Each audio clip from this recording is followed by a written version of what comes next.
In today's video, I'm going to teach you how to create a new session in Teamviewer.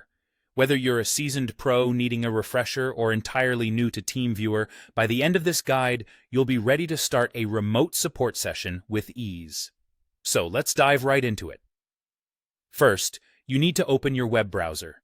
You can use any browser you prefer, whether that's Chrome, Firefox, Safari, or Edge. Once your browser is open and ready to go, you're going to want to type Teamviewer into the search bar. Simply hit Enter, and you'll be directed to Teamviewer's official website. Next, it's time to log in.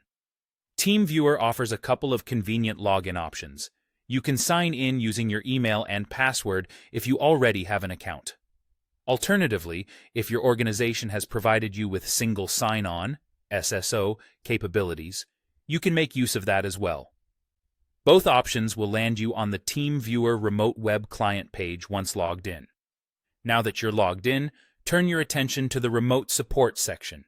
This is where you'll manage all your support sessions, so becoming familiar with this area is quite beneficial. Among the next steps, you'll find the option to either create a session or new session. These might be labeled slightly differently depending on the version you are using, but rest assured they serve the same purpose. Once you click on that, you'll be prompted to enter a session name. The purpose of this is to help you keep your sessions organized, especially if you manage multiple ones. After naming your session, Teamviewer will work some magic and generate a unique session link as well as a session code. This is the key to connecting with others remotely. What you need to do now is share this session link or code with the person you wish to help. You might email it to them, send it via chat, or use any communication method you prefer. When your participant receives the link or code, they have a choice.